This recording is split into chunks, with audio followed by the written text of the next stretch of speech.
Hi, welcome to Africa in Perspective. My name is Zelda and I make videos about Africa from Mondays to Fridays. Today we're going to be talking about what people think of Africa versus the reality. So typically people have so many misconceptions about the African continent, starting with the fact that Africa is a country.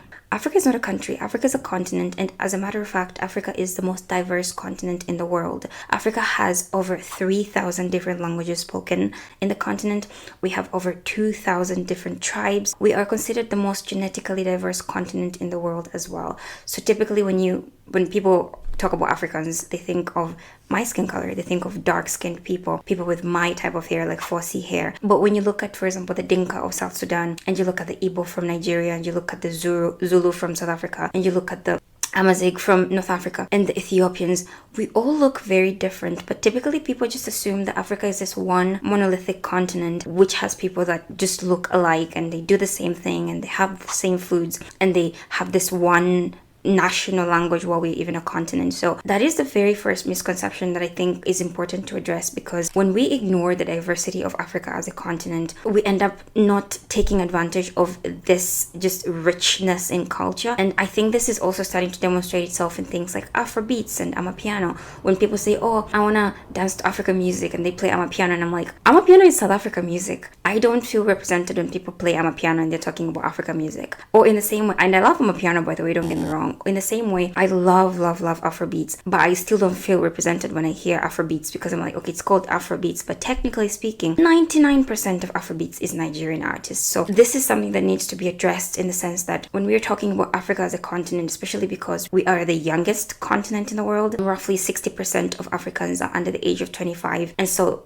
in the near future, the majority of quote-unquote young people are going to be mostly Africans. So the way we're viewed and the way we view the world there'll be a bilateral relationship, in the sense that the way the world views us will affect us, and the way we view the world will affect the world, if that even makes sense. So I think this is something that is worth of notice, because we need to be viewed for our diversity. We need to stop being lazy when we're talking about Africa, because when you're speaking about Asia, you don't think Indian food tastes exactly the same way as Chinese food, even though both of those two countries are in Asia, but you're not talking about Asian food, because the Indian palate is very different from the Chinese palate, which is very different from the Vietnamese palate, but quite different if you're taking like pho, for example. I hope I'm pronouncing correctly. It's not the same as having noodles with Szechuan pepper, if that makes sense. So in the same way, when we have all these nuances and differences when you're talking about other continents, I think it's also fair to appreciate the diversity that is in the African continent. Now, speaking of diversity as well, typically when people have images of Africa in their mind, they have this very mud hut,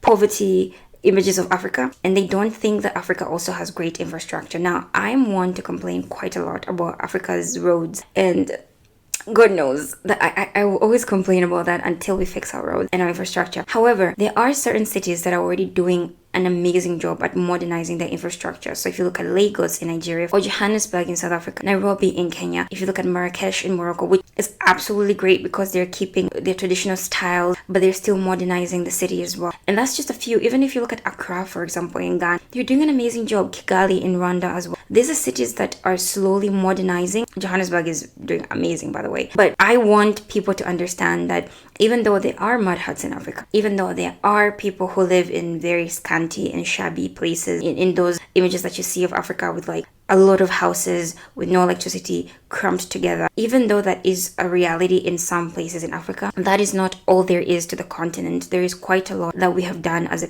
continent, actually, to be able to push forward infrastructure, and not just in terms of buildings. I know skyscrapers are not the only indicator of modernizing a city, but even things like building railways and trying to modernize metro systems. These are things that are actually great for us as a continent, and I feel like not a lot of people appreciate the effort that we have already put in catching up with the rest of the world. Now, we are quite slow in terms of development, and I will be complaining about this in a different video. But for this video itself, I think I wanted to be focused mostly on hope, for people to be able to see that Africa as a continent is doing an absolutely amazing job in terms of its infrastructure, and we're not just living in the forest and the jungle with animals. Because I mentioned this in one of my videos where one of my friends was asked if she has a pet elephant. Seriously, guys, seriously. Oh, somebody was asking it was Chimamanda, actually, and I'm going to be speaking about Chimamanda very short. But Chimamanda was being interviewed by a French journalist. If I find the clip, I'll post it somewhere or on my stories. But she was being interviewed, and one of the journalists in France asked her, do you have bookshops in Nigeria? And I was so I was so confused as to where she got this confidence from.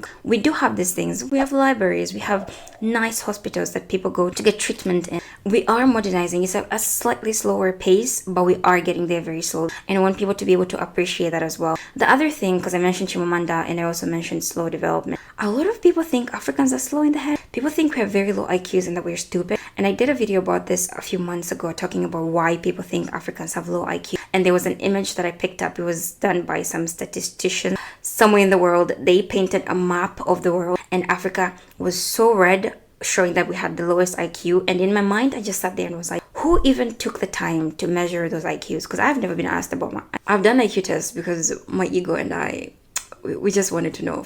But I've never been in Tanzania and then somebody came along and asked to a measurement of my IQ, and I don't know of anybody in Africa who has had that experience. I was very curious as to where they got that data from, and I think it's mostly based on assumption. Sure, we have high illiteracy rates, which means a lot of Africans can't read and write. That is true. I'm not going to argue with the data. However, I think there is also this stereotype that we're stupid, that we can't think for ourselves, that we are behind the rest of the world in terms of academic achievement. Now, there are a lot of scholars in Africa, there are a lot of entrepreneurs in Africa who are disproving that claim first. And for example, if you look at Nigeria's Flutterwave, it's one of the leading unicorn startups with almost $3 billion in value. And it's totally revolutionized the mobile money technology in Africa, particularly because Africans send the most money back, which stupid people don't do that. Stupid people are not that generous to send money back. But there we are. And I mentioned Chimamanda in the beginning. If you don't know who Chimamanda is, you need to check her. She's one of the greatest writers of all time. I was about to say one of the greatest African writers, but I feel that that will minimize her writing to her Africanness, which, by the way, she writes a lot about Africa. But she's an amazing writer, and I feel like she demonstrates that we can also get into these art forms that are typically not associated with Africanness. So, or things, people like Wangari Maathai, who won the Nobel Peace Prize. There's so many people who are doing great work, so many academicians who are African.